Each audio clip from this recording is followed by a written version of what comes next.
Hey guys, today we're gonna show you how you can install this really simple product with this LED all around that does a Magsafe phone charging. So you just put it, and as you can see, it is charging here. This is a Magsafe compatible phone. It just goes on the Magsafe charger. This charger is a part of this whole body here. Or you can also get a ring that comes with the kit and you put it on a non-Magsafe compatible phone that has wireless charging capability and that charges as well. So this is a versatile charger that sits on the corner here. You can also flip this horizontally. You can run, Waze or anything else here and be able to use your phone while you are on the road in a very convenient location. Let me show you how to do the install. So how this works is surprisingly simple. So you have got this whole frame that goes and attaches to the center screen there. It just clips on, very easy. You've got a wireless charger here with a USB-C input, and you take the USB-C, so you've got a USB-C that runs into USB-A. Now newer cars don't have USB-A in the front, so what they're doing is actually giving you a hub. So this is a USB 3.0, A 3.0 hub, where we plug this into one end, and then the other end goes and plugs into the Sentry mode place here, the port. So you plug the dongle into the Sentry mode port, and then you split this. One goes to this device here, the other one goes for your Sentry mode USB drive, and that's it. That's super simple. Then it gets the power and you can charge your phone. This is Magsafe charging. If you don't have a Magsafe phone, you can get this ring. They send you this ring with the kit, and you can put it on the back of the phone, and you are able to, some phones you may be able to charge if you get the placement right. Some phone you can just hold it here because, as you can see, the Magsafe ring, and this just grabs into it. So it could be a phone holder that sits kind of over there. So that's what this does. And then you can download an app to get this working and setting, but you can also have a remote apparently. I personally wouldn't be putting this remote on my car, but if you wanted to, it has the power, it has the color and all of that. They send you little brackets that you can install on the back of your screen, so you can hide that remote in the back, and when needed, you can just take it out and use it. So that's it. That's all you get. No idea what this number is. Weird. I don't think I'd be using it. Let me know if you guys know what this is for. This product was sent to us free of charge by Tesla C to review in our channel. We have reviewed a lot of product from them, really cool product. You can go over here and you can select your car model, Model 3, Model Y, Model 3 Highland, Juniper. You can do all of that. It shows $99. Let me show you how you can save some money here. So if you go to buy now, let's go ahead and put a discount code. So right here where it says coupon code, if you put SHIVATES LA, so Shiva Tesla, hit apply, you save $25, bringing the total to $73 for this system. I'll let you be the judge if this is worth it or not. My job is to show you what it does and how it operates. I do want to let you know this is affiliate code, so we do earn a very, very small commission at no additional cost to you, which greatly helps us bring videos like this in the future. Thank you very much. Let's continue. So this is a soft plastic here with the bracket in the back to hold onto the screen, and if you look closely, there is a LED that is running all around. So that's the one that we're gonna be able to control the LED from. We'll show you what this looks like here in just a second. And then this is the input. So this is the power input for the LED as well as this Magsafe charger. So let's go ahead and first plug in the USB-C so it's easier later, and then we'll insert this in. Now that we have plugged in the USB-C here, it's time to simply take this over to the edge and align the edge there. So that works. Align the edge here, and then simply go around pushing this in. Hold on to the part that you have already put in so it doesn't slide out, but eventually your goal is to insert this right here. We're almost done. Seems like we just have, yep, there you go. So this is fully inserted, and we have this cable.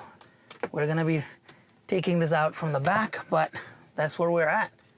Now, since the cable goes from the back here, you can just let the cable hang in the back. You can tuck away, you can pry open, just depending on your OCD level. And then you bring this all the way to the glove box. This is the port that we're gonna be using. So you bring all of this to the glove box there. So right here, you are going to remove this USB flash drive that goes for the Sentry mode. Then you're gonna take this dongle and plug one end in here. Now you're gonna get your USB drive and simply plug into one of the ports there, and then you can plug in the charger, the cable that we got earlier. It's a long cable, so you have a little bit of room here. You may have to do some cable management, but then you can then plug in this one to one of the end. So that means that system will be powered. And if you have any other system, so for example, I have got another light system here, so I'm gonna be simply plugging this. So kudos to them for actually sending a dongle, so in case you have other systems that rely on the power, then you can have that done as a part of one big system. So my lighting here is this one, the Sentry mode is happy, this is the one that charges the phone, that is happy, so everything is good to go. At that point, it just simply becomes a cable management before you're able to fully close this. You want to make sure that it is recording on the Sentry mode. This is extremely important. So this is recording here, so that means the dash cam is working, there's no errors there. And then we have plugged in here. You can move around whichever is the nicest place for this, but we are good to go. The system is working fine. If the USB drive had issues, it would just say unavailable here instead of recording. So that's how you know the USB drive worked or not. So during the day, you're probably not gonna see the LED very much. Maybe this remote is not doing its job, but I'll try the app. But that's the brightness that I could see, right? So on an extreme, like a daylight here, you're not gonna see that too much. Obviously that their unit is over there, so change this to red. You'll see that that changed to red. This is blue. This is purple. And you can see different mode, like, so this is mode one of the mode. As you can see, it has that like a moving light there. You can change the audio mode. You can do another mode here. Again, here is during the day. You can see the light is there, but from kind of far away, it would be a little bit of a dimmer light.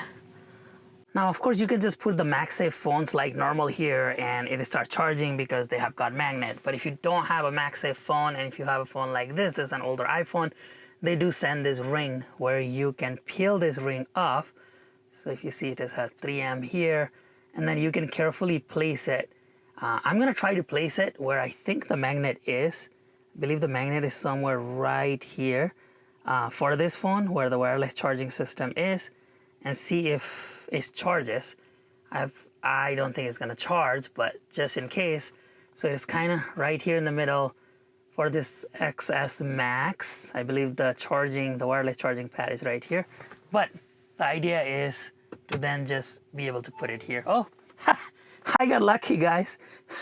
I found the right place. So even if you have a non-Magsafe phone, it does charge. So let's talk about the app control here. They give you nice instructions. You can scan this QR code, and when you do it, they take you to this app called Magic Lantern. So this is the one that is like the colorful lantern in the App Store.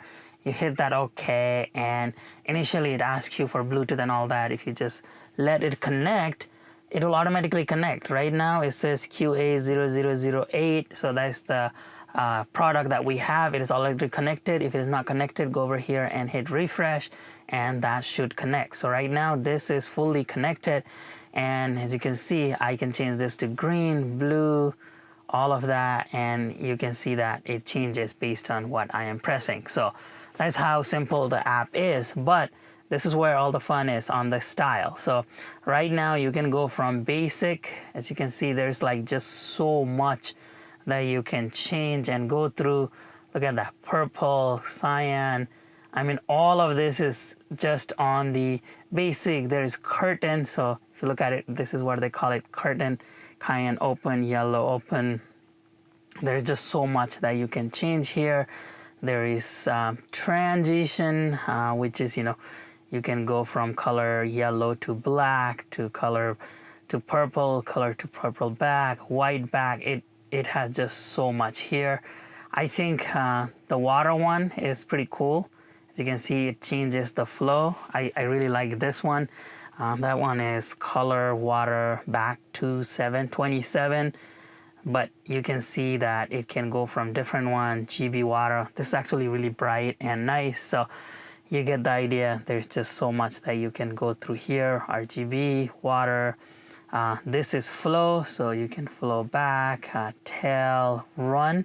Run is like super fast. So it goes here, really fast running here. So as you can see, there's hundreds of configurations.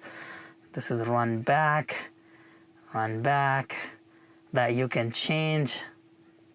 Really like that too. Look, it just runs around here. So you got the idea. You have so much here. Music, you can allow, there's a lot of music that are already here that it goes with the music. See, like it plays with the music, and as it is playing, that changes. Here is mic. So I can allow this, and as I'm talking, it changes color. If I stop talking, it goes away.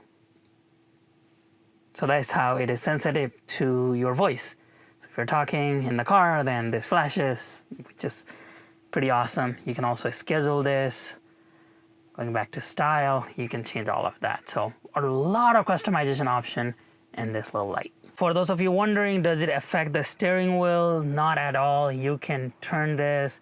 It doesn't affect this as well because the phone's, there is still a clearance here, and this is vertical, so it doesn't affect it. There's enough clearance. Even if you turn this here, then it becomes even better, where this is definitely not going to get affected. So it's not gonna hinder with your ability to use your car. You just have this kind of on your viewpoint here.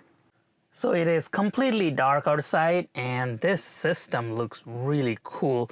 That on the back is a different system. I'm going to put a link down below. They do sell that system as well, where it's super easy to install. There's one that goes on the bottom, but this is the one that we installed around the screen, and looks awesome. So that's what you get. There is going to be some reflection on the windshield, so I don't know how legal that is driving around nighttime, but that's what you're going to expect. Super bright. Actually really good system, and you know, you can change the color, you can change the intensity and all of that, but that's what you can get. Now here's the view with just the ones that we installed today without the background one, and that's what it looks like with the LED. Looks really cool. So here's my verdict. Looks really nice, installed really easily, and you saw that it comes with a lot of customization, so definitely like that, the color options and everything, and it looks very embedded. You're not sticking any LEDs or anything, right? Like it just comes with that bracket, and it's very outside of the box thinking. Well, still, you know, thinking within the box, but this makes it better in a few ways. One, as I said, there is no sticky LEDs anywhere. You don't have to put anything. This is reversible. You can take it out, put it on another Tesla and whatnot. Number two is it provides a lot of support to this charger here. Normally without this bracket, we would have to put a 3M on the back, and it slides right here, giving you just this edged corner on a charger like this.